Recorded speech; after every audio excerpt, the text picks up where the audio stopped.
For years, ostomy care was an unmet need in the North Bay, and patients had no choice but to drive to the city for treatment.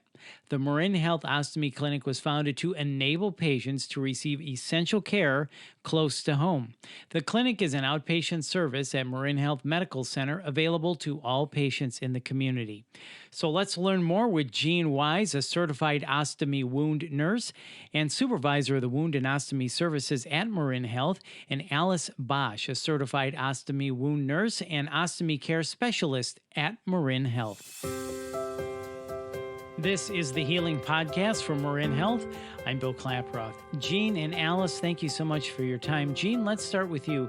I understand you're both involved with the new MarinHealth Ostomy Clinic. Jean, can you tell us about that? Sure, I'd love to. So a few years ago, Alice and her coworker, Ellen, proposed an ostomy clinic for our population here in Marin County.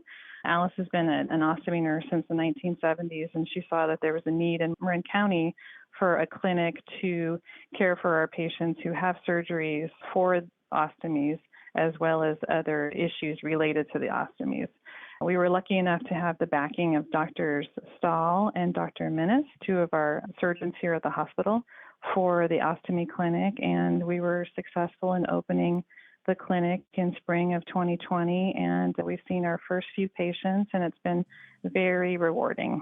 And Jean, this is the only ostomy clinic in Marin County, is that correct? Correct. So from San Francisco to Santa Rosa, we don't have an ostomy clinic to serve the population. You either have to go across the bay or all the way to Santa Rosa. So there's definitely a need here in Marin County. And then Alice, can you tell us what an ostomy is? An ostomy is a surgically created opening in the abdomen, and it's for either urine or stool. And when it comes to getting an ostomy, is this procedure appropriate for all ages? Yes, I've taken care of everything from a newborn to somebody in their 100s. So it can be performed in any age patient. So Jean, once you get an ostomy, is this procedure temporary or permanent? It can be temporary or permanent. It might be necessary to have an ostomy from a birth defect or cancer or inflammatory bowel disease or diverticulitis. There are lots of medical conditions that can be treated with an ostomy, and in some cases, the ostomy can be reversed, so temporary. So with advances, you wouldn't know if someone had this procedure and is living with an ostomy bag. All the bags are now designed to be odor-proof, and no one can tell that it's there. No one can smell it, and they can't really see it. Both Jean and I hopefully meet with patients before surgery to work with them with their body habitats and where their waistlines are and how they wear their clothing to help pick a site that works the best for that patient so they can wear normal clothing and not have it noticed by other people. And it's their choice to tell people if they have an ostomy or not. Yeah. So, Alice, I got to imagine that's got to be very comforting for someone when this is hidden underneath their clothing. Yes, it's very disturbing to people to think that somebody can smell them or see what's going on. And it's very reassuring when they know that doesn't occur. Right. And then, Alice, what medical or health situations might require an ostomy?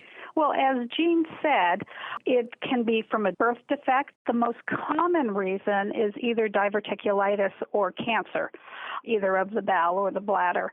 And with younger people, it's usually colitis, either ulcerative colitis or Crohn's disease, most common reasons for somebody younger to have an ostomy. And then, Jean, it sounds like this life-saving procedure can help people resume their lives. Is that right? And can you tell us what type of restrictions are on the person after the procedure? Yeah, there really aren't any restrictions. We really just encourage everyone to get back to their baseline. You can resume your activities, you can work, you can swim, whatever sports you might be interested in. There really is no limitation. And as soon as you've recovered from your surgery and your doctor clears you to resume your activities, we encourage everybody to regain their confidence and just live a fulfilled life. And I have to say, in my career, I've had people in all walks of life. I've had firemen, policemen, teachers, a rodeo rider. I've had modern dance people who've gone on to continue to dance. I've had everybody in every walk of life, and they've all been able to resume their activities. And I always say, do what you want to do. You can do it no matter what. Not hindering someone's lifestyle is so important. And Jean, there are over 100,000 ostomy surgeries performed every year, I understand.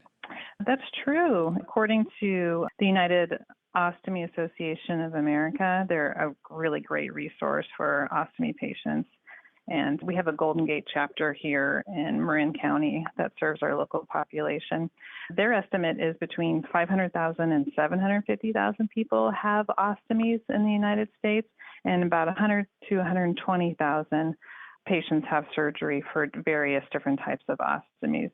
And just to go back to the question that you and Alice were speaking of before, as far as regaining activities and elaborating on that, when a patient is trying to adjust to their new lifestyle, the support groups like the Golden Gate chapter, they're just a wealth of knowledge and support, and for the community members and for patients to go to a meeting once a month or even once every 3 months and to sit with other patients who have these procedures and ostomies and to share their experiences. It really does a lot for their self-acceptance. And then, Alice, let's just talk about support and care a little bit more. People who have had an ostomy can come to the clinic, right, for support and follow-up care? Yes, that's correct. No question is too little for us to answer. So sometimes they'll contact us by phone, and then we'll determine whether we would want to see them in person. But if they just need some emotional support, we're more than happy to help them.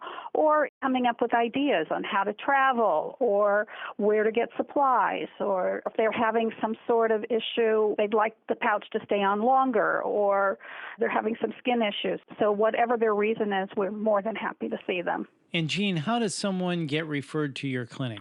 So usually it's through their physician. We've also had patients who used to be in other facilities like Kaiser and other medical centers, and their insurance has changed and they no longer can go to that clinic. So they'll find us either on the internet or through the support group or through their new doctor.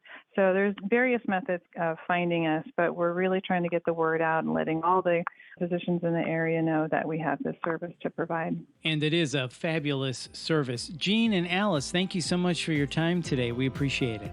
Thank you. You're welcome. Thank you. That's Jean Wize and Alice Basch. For more information, please visit mymarinhealth.org. And if you found this podcast helpful, please share it on your social channels and check out the full podcast library for topics of interest to you. This is the Healing Podcast brought to you by Marin Health. I'm Bill Klaproth. Thanks for listening.